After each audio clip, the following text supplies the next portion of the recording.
नमस्कार दोस्तों, कैसे हैं आप सब। होप आप सब अच्छे ही होंगे। स्वागत है आप सबका मेरे यूट्यूब चैनल पर। जैसे कि आप देख पा रहे हैं, आज का हमारा टॉपिक है fundamental rights, facts and criticism. आज हम डिस्कस करेंगे फैक्ट्स के बारे में, कुछ फंडामेंटल राइट्स के, और कुछ क्रिटिक हम देखेंगे फंडामेंटल राइट्स की। हमारा जो लास्ट वीडियो था उसमें लास्ट टॉपिक हमारा फंडामेंटल राइट्स कवर हुआ था। चलिए देखते हैं कुछ फैक्ट्स और क्रिटिसिज्म। मैं हूँ जतिन, चलिए स्टार्ट करते हैं आज का टॉपिक। ये कुछ शॉर्ट पॉइंट्स हैं, इन पे क्वेश्चंस भी डायरेक्ट उठ जाते हैं यूपीएससी में, एसएससी में, या कोई और स्टेट का पीसीएस एग्जाम है। जैसे कॉन्स्टिट्यूट्स डेमोक्रेटिक सिस्टम, क्या करते हैं, डेमोक्रेटिक सिस्टम को बना के रखते हैं हमारे जो फंडामेंटल राइट्स हैं। ओके, कोई किताब का अगर एग्जाम्पल ले, एक किताब होती है, उसमें अगर कोई पेजेस बीच में से मिस हो जाता है तो हमें पूरी स्टोरी समझ नहीं आती है किसी भी चैप्टर की, या कोई चैप्टर समझ नहीं आता अगर कोई एग्जाम्पल होता है। ऐसे ही अगर कोई फंडामेंटल राइट्स, हमारा कॉन्स्टिट्यूशन में कुछ डिपार्टमेंट कोई काम नहीं करता तो ये फंडामेंटल राइट्स उसको एस्टेब्लिश करते हैं। लोकतांत्रिक शासन एस्टेब्लिश करते हैं ये fundamental rights. Second point, serves as bulwark of individual liberty, means यानी चाइना वॉल, एक प्रोटेक्शन वॉल खड़ी हो जाती है बीच में फंडामेंटल राइट्स की, अगर कोई आपका वायलेशन करता है राइट्स का। जैसे कि आर्टिकल 21 एक बुलेट प्रूफ जैकेट का काम करते हैं आपके लिए। Third point, establishes rule of law, यानी आपको लॉ के अकॉर्डिंग चलना पड़ेगा। आपको गाड़ी चलानी है तो सारे रूल्स एंड रेगुलेशंस रोड के फॉलो करने पड़ेंगे। जो भी सरकार आएगी पावर में, उसको लॉ एंड ऑर्डर फॉलो करना पड़ेगा पब्लिक के लिए, आम आदमी के लिए। ऐसे ही कोई भी स्कीम्स वो नहीं लॉन्च कर सकते। जैसे कि हमारा किसान बिल्स आ गए थे, विदाउट जो किसान कमेटी थी उनसे डिस्कशन के बिना ही वो ऑर्डिनेंस के थ्रू पास कर दिए गए थे। एक लोकतांत्रिक शासन में रूल एस्टेब्लिश करते कि भाई इस तरीके से शासन चलाया जाएगा, इस तरीके से लोगों के राइट्स बचाए जाएंगे। Fourth point, protects the interest of minorities and weaker sections of society, यानी ये जो हमारे आर्टिकल्स हैं, फंडामेंटल राइट्स हैं, ये माइनॉरिटीज़ के तो प्रोटेक्ट करते ही करते हैं, हमारे वीकर सेक्शन जो और भी हैं, जैसे बैकवर्ड क्लासेस हैं, शेड्यूल ट्राइब्स हैं, तो उनको भी प्रोटेक्ट करते हैं। एजुकेशन इंस्टीट्यूशन एस्टेब्लिश कर सकते हैं, उस प्रॉपर्टी खरीद सकते हैं, उसको चला सकते हैं, इस टाइप के कुछ।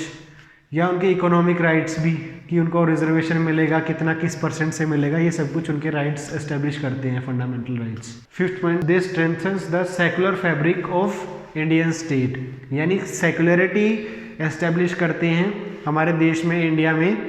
जैसे कि यहाँ कोई भी धर्म मान सकते हो आप, किसी भी रिलीजन को प्रोपोगेट कर सकते हैं, कोई आपको बाउंड नहीं करेगा किसी भी रिलीजन को मानने के लिए। Okay. Sixth point, checks the absoluteness of authority of government, यानी कि जो गवर्नमेंट रूल्स एंड रेगुलेशंस बनाती है या गवर्नमेंट कुछ भी काम करती है, उसको ये चेक करते रहते हैं हमारे फंडामेंटल राइट्स। चेक यानी कि आरटीआई लगा सकता है कि भाई ये गलत है, ऐसे क्यों करा जा रहा है, तो दैट कि आप जो गवर्नमेंट काम कर रही है वो सही कर रही है, बिल्स या वगैरह या कोई अमेंडमेंट्स लेके आ रही है वो सही बना रही है कि नहीं।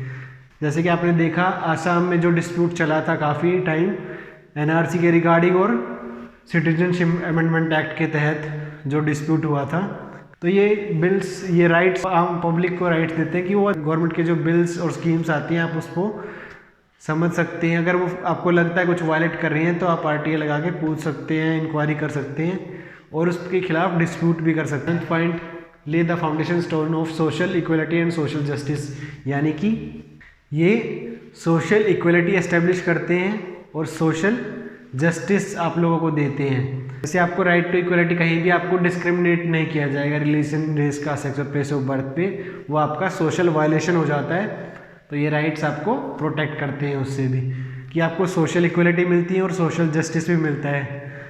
जैसे कि हमने प्रिम्बल की वीडियो में कवर किया था जस्टिस के बारे में कि किस टाइप का आपका जस्टिस मिल सकता है, तो आप प्रिम्बल की वीडियो चेक कर सकते हैं। Eighth point, ensure the dignity and respect of individual, यानी कि इससे आप समझते हैं कि ये आपकी शान और मान को बचा के रखते हैं। Fundamental rights facilitates participation of people in political and administrative processes, यानी कि फंडामेंटल राइट्स आपको राइट देते हैं आप किसी भी पॉलिटिकल प्रोसेस में इन्वॉल्व हो सकते हैं। कोई वो कुछ भी हो सकता है, जैसे इलेक्शन हो सकते हैं, या कोई पॉलिटिकल स्पीच हो सकती है, या कोई पॉलिटिकल फेस्ट हो सकता है, तो या कोई एडमिनिस्ट्रेटिव प्रोसेस है, जैसे कि आप किसी स्टेट के एग्ज़ाम्स दे सकते हैं, यूपीएससी का एग्ज़ाम दे सकते हैं, एडमिनिस्ट्रेटिव सर्विसेज में आ सकते हैं, उससे ब्यूरोक्रेट बन सकते हैं और हमारे देश के एडमिनिस्ट्रेटिव सिस्टम को रिफॉर्म कर सकते हैं। तो ये सब कुछ आपको फंडामेंटल राइट्स देते हैं। अब बात करते हैं क्रिटिसिज्म की, यानी फर्स्ट पॉइंट एक्सेसिव लिमिटेशन। इन राइट्स पर लिमिटेशन काफ़ी होती हैं, जैसे कि इमरजेंसी की लिमिटेशन हो गई और किसी आर्टिकल की, या कि मतलब आप इस दौरान नहीं लगा सकते ये राइट आर्टिकल का, या वो राइट किसके अंडर आता है, तो नॉर्मल इंसान समझ नहीं पाता है। तो ये इस टाइप की इस पर लिमिटेशंस काफ़ी होती हैं। सेकंड पॉइंट एक्सपेंसिव रेमेडी, यानी हमारा जो जुडिशियल प्रोसेस है काफ़ी एक्सपेंसिव है आम नागरिक के लिए। नॉर्मली आम नागरिक को अपने राइट्स पता नहीं होते और कुछ उसके पास मॉनेटरी वैल्यू भी नहीं होती है कि वो स्पेंड कर सके जुडिशियल प्रोसेस पे। तो हमारा जुडिशियल प्रोसेस काफ़ी महंगा है, आम आदमी की रीच से बाहर है, यानी उसकी औकात से बाहर है। रिच लोग मैक्सिमम ज़्यादा ही अफोर्ड कर पाते हैं, नॉर्मली आम नागरिक नहीं अफोर्ड कर पाता हमारा judicial process. Third point no clarity, यानी कि जो हमारे संविधान में जो आर्टिकल्स बनाए हुए हैं या हमारा संविधान जिस तरीके से लिखा हुआ है वो आम आदमी उसको समझ ही नहीं सकता है। जो उसकी लैंग्वेज है वो ऐसे है कि कुछ lawyers by the lawyers for the lawyers constitution है, कि मतलब जिन्होंने बनाया वो भी लॉयर्स थे और ये समझ भी लॉयर्स को ही आता है। समझ में ही नहीं आता है आम आदमी को लैंग्वेज कॉन्स्टिट्यूशन की हमारे, या उसके क्या राइट्स है उसकी भी लैंग्वेज आम आदमी को समझ नहीं आती है। Fourth point suspension during emergency. Article 359 हमारे जो राइट्स हैं उसका सस्पेंशन हो जाता है जब नेशनल इमरजेंसी लगती है। नेशनल इमरजेंसी में कुछ टाइप्स होती हैं, कितने टाइप की इमरजेंसी होती है उसके लिए हम अलग से वीडियो बनाएंगे, कितने टाइप की इमरजेंसी होती है। तो वो उस दौरान कुछ आर्टिकल्स का सस्पेंशन हो जाता है कि उस टाइम वो अपना कार्य नहीं कर सकते, तो उस टाइम वो वायलेशन ऑफ राइट्स भी होता है आम जनता का जब कोई इमरजेंसी लगी होती है। होप आपको मेरा कंटेंट अच्छा लगा होगा। अगर अच्छा लगा होगा तो आप मेरे चैनल को सब्सक्राइब, मेरे वीडियोस को लाइक, शेयर और कमेंट कर सकते हैं। तो चलिए दोस्तों, आज के लिए धन्यवाद। आज का हमारा टॉपिक था facts and criticism fundamental rights. मिलते हैं नेक्स्ट वीडियो में, कवर करेंगे एक नया टॉपिक।